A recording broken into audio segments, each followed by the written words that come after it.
Bismillah. La guerre croît en rage et progresse. Elle ensanglante tout le nord du Nephra. Les Serves ont pris la ville d'Ousmarine. On dit qu'ils n'y ont pas laissé une demeure debout, ni un ver en vie, fût-il encore au ventre de sa mère. Dieu, que d'horreur! Je peux certes comprendre leur haine, mais doit-elle détruire aussi les innocents?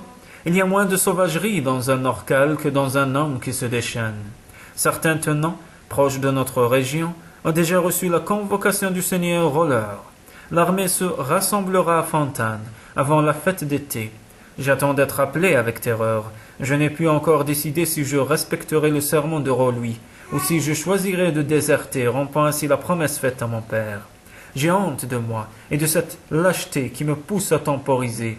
Je n'ai pas demandé conseil à madame. La décision doit être mienne. Je suis seul à pouvoir la prendre. Elle-même n'a pas abordé ce sujet. Elle connaît mes moindres pensées et comprend bien qu'il me faut choisir seul mon chemin. Mais je sais qu'elle souhaiterait que je déserte. La guerre lui fait horreur. Elle ne peut admettre cette furie de tuer. Dieu, comme je me sens abandonné, prisonnier de ce que je suis, ne pouvant espérer nulle aide de ce que j'aime. J'ai reçu ce matin une lettre du seigneur Roller, apportée par un messager pressé, qui n'a pas voulu s'attarder à Rolui, même pour s'y restaurer. Il portait un très gros sac de courrier et m'a dit devoir visiter tous les domaines de la région. Il est parti en hâte, entouré des hommes armés qui l'accompagnaient pour sa protection. Mes mains tremblaient. Lorsque j'ai brisé le cachet cette fois, je ne pouvais plus reculer ma décision. Dieu garde le seigneur Roller. J'ai dû m'asseoir, dans la surprise et le soulagement me ramollissant les jambes. Au lieu de me convoquer, le message disait ceci. Compte tenu de ma situation de fils blanc d'un père vert, le seigneur Roller me libérait, pour cette guerre, du serment qui attache Rolui à sa personne. Et il ferait savoir à tous sa décision, afin que nul ne puisse me blâmer. Je lui aurais baisé les pieds s'il avait été présent. Je connais sa justice, sa bonté, son sens de l'honneur. Mais je n'en avais tout de même pas espéré tant. Pour me libérer d'une contrainte torturante, il prend sur lui d'aller contre toute coutume, et n'en récoltera pas que des approbations. Quel merci je lui dois. Si quelques jours il devait réclamer ma vie, je la lui donnerai sans une hésitation. Que Dieu le protège. Les tenants se préparent au départ. Moi seul n'ai pas à fourbir mes armes, et qu'importe ce que l'on dise, je n'en éprouve que de la joie. Les domaines vont rester aux mains de femmes, de vieillards ou d'adolescents. Qu'en adviendra-t-il? Les Serves, eux, ne partent pas, et ils sont tous de l'autre camp. Ceux de Rolui s'agitent un peu et chuchotent lorsque je passe. Ont-ils désir de me trancher le col? Certains d'entre eux, peut-être, mais ils ont coutume d'obéir en tout à Josham, et le tiennent en grande estime. Je ne crois pas avoir ici une révolte à craindre. Je reconnais pourtant que le départ massif des Verts sera propice à un soulèvement, en notre région comme en d'autres. La haine a de longues racines. La guerre que j'ai pu fuir viendra peut-être me saisir sur place. Si mon cœur est dans le camp des Blancs, je ne saurais pourtant leur permettre de tuer ma sœur. Qui sait si je ne serais pas quelques jours contraint de me battre quand même, et de tuer ceux dont le sang a la couleur du mien.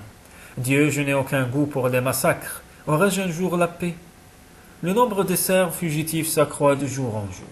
2 ont quitté Rolui, que je n'ai pas déclaré. Au reste, j'y perdrai bien mes peines. Les registres de la surveillance doivent se gonfler à déborder des armoires sans profit pour personne. Les Serfs de Mercange ont fui le domaine en telle quantité qu'il en reste trop peu pour assurer les travaux de la terre. Je ne leur en fais pas grief. Ils n'y étaient pas mieux traités qu'à Beauvallier. Après la mort de Girane, son domaine est venu aux mains d'un cousin, seul parent du même sang. Il n'a pas 17 ans et est si petit et frêle qu'il semble devoir être emporté au vent. Je ne le connais que de vue et ne saurais juger de son caractère. Mais 2 choses parlent en sa faveur. Il a congédié la garde de Girane et les Serfs de Beauvallier ont été moins nombreux à fuir qu'on n'aurait pu le craindre. J'ai su par des ragots que l'oncle se répand en plainte. Il répète à qui veut l'entendre qu'il a grande honte d'avoir un neveu assez lâche pour préférer la douceur de son lit à la bataille. Il jure aussi que n'était sa mauvaise jambe, et il partirait à ma place en dépit de son âge, pour l'honneur du sang. La mauvaise jambe d'Abellan, qui est aussi bonne que la mienne, lui sert depuis des années à esquiver ce qui l'ennuie. La tante Jean plus encore que lui, Quelle honte sur la famille, un jeune homme en bonne santé qui restera avec les femmes et les vieillards, alors que tous ceux qui peuvent encore tenir une arme partent. Ah, j'aurais dû mourir avant de voir cela. Le discours est appuyé de grands effets de mouchoirs, de soupirs et de sanglots vaillamment contenus. Quelle belle paire de tragédiens que ces deux-là. Ils ont bien raté leur vocation. Ils auraient fait merveille à la comédie. Je n'ai pas souci de leurs propos. Dieu sait si j'ai l'habitude d'être diffamé par eux. Ils ne convaincront en reste que ceux qui leur ressemblent. Madame est d'humeur très gaie. Elle rit et plaisante à la moindre occasion. Je la devine aussi heureuse que moi de ce que je ne sois pas contraint de partir en guerre. Il m'arrive de croire qu'elle tient à moi, à sa façon bien qu'elle ne me l'ait jamais dit. Moi je sais à présent que je l'aime, beaucoup trop sans doute. Si elle devait un jour me quitter, je perdrais le goût de vivre. Salène est triste, nerveuse. Elle ne sait que faire de ses mains qui voltigent sans cesse. Ma sœur n'est pas de nature à beaucoup se confier. Elle me parle peu de ses peines. Mais je les connais bien. Elle craint pour Daven et pour l'enfant qui croit en son ventre. Dieu, la guerre est si grande, source de misère. Qu'importe la couleur du sang ou celle de la peau, les hommes ne pourraient-ils vivre sans haine, sans que d'aucuns en tourmentent d'autres? Les frères nous chantent le paradis où tout sera délice éternel. Encore faut-il pouvoir y croire. Quelle mort s'est jamais relevée pour témoigner de l'au-delà? Nous n'avons de réel qu'une vie, qui est bien courte. Pourquoi faut-il que nous la passions dans les tourments? Je ne puis admettre ce Dieu qui, paraît-il, dirige nos existences. Il faudrait un cœur bien mesquin pour ne pas nous guider avec plus de justice. Comment accepter un Dieu aussi petit dans les sentiments? Je peux comprendre sans l'approuver qu'un homme soit juste, soit sujet à la mesquinerie, mais un Dieu? J'ai questionné madame sur ceci. S'il existe un Dieu, Gélal, ce n'est pas celui que les hommes ont inventé et qui leur ressemble trop. Il serait si grand, d'une si totale intelligence, que nous ne pourrions jamais le comprendre. N'avez-vous pas de religion, dame? Non, nous ne croyons qu'une chose, c'est que nous ne savons rien. Un esprit supérieur ayant connu sur la création pourrait exister, mais nous ne le connaissons pas. Aussi dirigeons-nous nos vies. Chacun est libre de ses actions, seul responsable de ce qu'il fait ou ne fait pas. Nous ne déléguons pas nos pouvoirs comme des enfants qui s'abritent derrière le père. Mais nous savons aussi que notre liberté s'arrête là où commence celle de notre voisin. Les arbres ne se blessent pas entre eux, ils s'aiment. Est-ce possible, dame? Les intérêts de l'un peuvent être contraires aux intérêts de l'autre.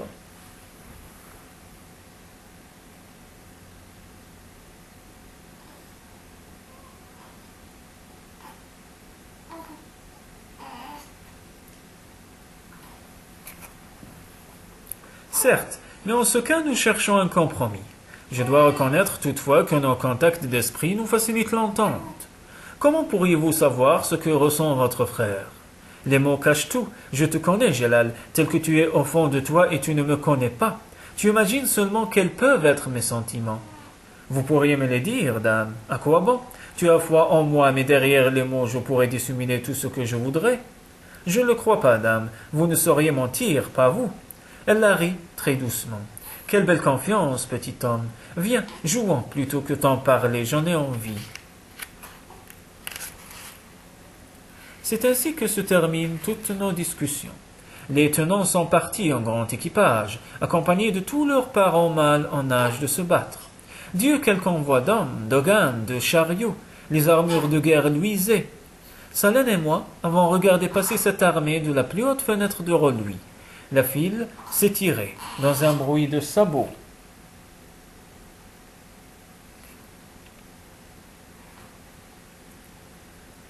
D'armes entrechoquées de grincements de roues, son passage soulevait des volutes de poussière. Pas un seul serbe ne s'était déplacé pour assister à ce départ.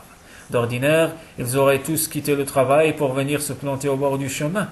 Ceux qui s'occupaient dans une vigne proche de la route n'ont pas levé le nez de leur tâche, fût-ce un petit instant. Une blanche qui coupait à la serpette de l'herbe sur un talus a craché dans la poussière.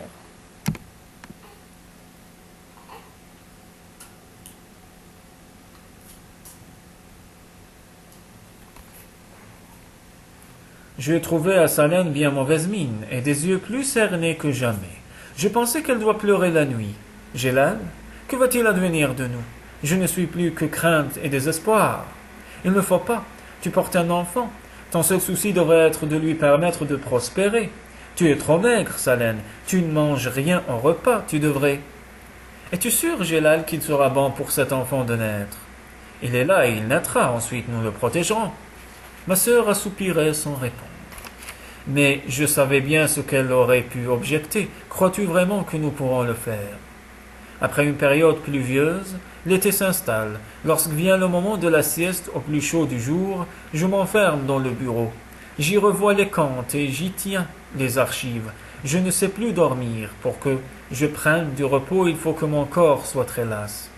Si elle reste volontiers en sa chambre, je sais que Salène ne dort pas mieux que moi. Au lieu de l'épanouir, sa grossesse la mine. Son teint est gris-vert, ses cheveux tombent à poignets. À table, elle ne mange pas plus qu'un oisillon. Je la houspille pour qu'elle s'alimente. Pour me faire plaisir, elle se force un peu, puis repousse son écuelle. Je ne peux plus, Gélal, je vais vomir. Elle vomit très souvent, en effet, je crains pour sa santé. Pour l'instant, sa grossesse n'est pas évidente, je n'ai pas encore lancé la fable qui la concerne, ainsi que Feu Girinde. Bien que j'y répugne, il me faudra bientôt le faire. Je sais déjà que l'oncle et la tante me démentiront à l'aide d'allusions doucereuses et d'étonnements fins. Mes deux mauvaises roulves sont toujours à Marcange, ce qui me soulage au moins du souci de leur présence. L'oncle y fait figure de tenant, le seigneur Rexime n'ayant laissé que sa dame pour garder le domaine, et la dame de Marcange est si douce et soumise qu'elle écouterait bien les conseils du diable, si elle pensait ainsi plaire à son époux. J'ai ouï que la tante règne aux cuisines et qu'elle y bat les serves. Elle doit s'en donner à cœur joie. Jamais mon père ni moi-même ne lui aurions permis de frapper les blancs. Nous avons de graves soucis pour la vigne.